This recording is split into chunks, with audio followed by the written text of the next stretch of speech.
This is the luxury world. Get inspired with us today and tomorrow.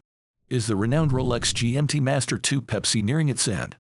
Speculation is widespread within the watch community, pondering the retirement of this beloved timepiece adorned with its distinctive blue and red bezel. Rumors hint at a successor, and there's chatter about the possible resurgence of its vintage counterpart, the black and red Coke bezel.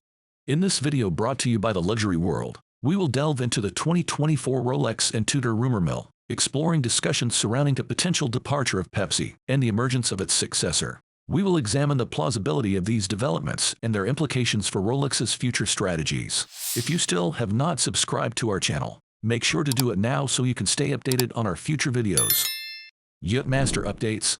Now, let us delve into what Rolex might have in store, as there is much more to explore. First off, we want to discuss potential updates to the Yacht-Master line. The Yacht-Master has always been one of Rolex's more experimental lines. They were pioneers with features like the regatta timer in the Yacht-Master 2 and the introduction of the Oyster Flex strap. It all began as a sort of experiment to gauge the reception of a more upscale Submariner model. The Yacht-Master 2 has lost some of its appeal over time, and Rolex aims to breathe new life into it by updating its material, keeping in line with its typical evolutionary approach rather than a revolutionary one. This move could inject fresh vitality into the lineup, especially considering there have not been any significant changes to it since 2017. New addition to GMT and Rolex Pepsi and Coke drama. Due to the buzz surrounding a potential addition to the GMT lineup, an image has been circulating depicting a GMT Master 2 featuring a black and gray bezel with contrasting GMT hands, available on either a Jubilee or a GMT bracelet. Numerous discussions online have speculated that this could be the new colorway for the GMT, partly fueled by the ongoing drama surrounding the Pepsi bezel. Rumors persist that Rolex is facing significant challenges in achieving the desired coloring for the Pepsi bezel, potentially leading to its discontinuation and the introduction of a new color scheme. This speculation brings us to the next persistent rumor, the potential release of a GMT Coke variant. Like the Pepsi drama, there's speculation that the bluish-violet and soft tread colorway of the Pepsi bezel is proving difficult for Rolex in production, prompting a switch to the iconic black and red Coke colorway. Given that Pepsi is new, and Rolex has recently expanded its production facilities, it is unlikely they will discontinue one of their top-selling models so soon. Exhibition case back and other updates. Many individuals are foreseeing a trend for 2024 where more models will feature an exhibition case back. Following Rolex's introduction of this feature with the date last year, it is plausible that they may extend it to other special editions to enhance their distinctiveness further. However, this modification must not compromise the structural integrity of the case. Therefore, it is likely that it might initially be implemented on models like the Day-Date or even the Sky Dweller before being applied to Rolex's dive watches. Many enthusiasts are speculating about the broader integration of titanium across the Rolex catalog. As we mentioned earlier, they started with the Yacht-Master, generating considerable excitement. They may extend titanium usage to cover the entire Yacht-Master line, or venture into other models like the Explorer or even the Air King. It is uncertain at this point, but one thing is for sure. We have not seen the last titanium watches from Rolex.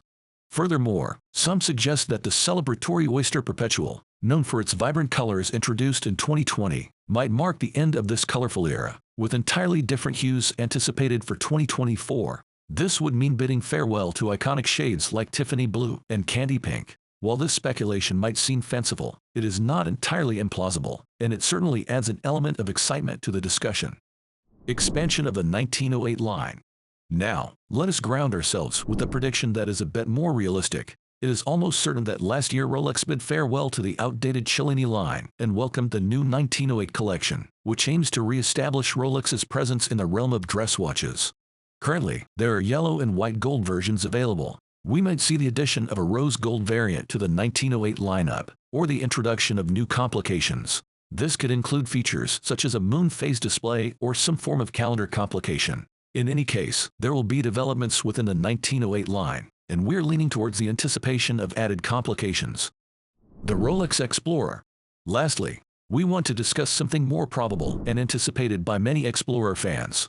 The potential release of a two-tone Explorer in 40mm. Following the launch of a 36mm Explorer last year, there's speculation that Rolex will introduce a larger 40mm version, catering to those who prefer a bigger size. With the recent addition of the 40mm Explorer, this move seems aligned with Rolex's direction. offering the same features as a 36mm variant, but in a larger case. The size would allow customers to choose the perfect fit for their preferences. This topic currently dominates discussion surrounding Rolex predictions. Black Bay 41. Now, let us begin with another interesting topic in the watch community featuring Tudor watches. One of the initial topics we came across regarding Tudor predictions for 2024 pertained to one of the fan-favorite models, the Black Bay 41. This timepiece received a makeover last year, incorporating changes such as updated hands and case, a METAR-certified movement, and a new T-fit clasp for precise adjustments. Consequently, some suggest that with Tudor having addressed the essentials and modernized the core components of the watch, it might be time to extend these updates across the entire lineup. Therefore, it is possible that the Black Bay models, including the black and blue variations, may bid farewell to their 3 lines of text at 6 o'clock and welcome an upgraded movement. Oyster Prince Anniversary.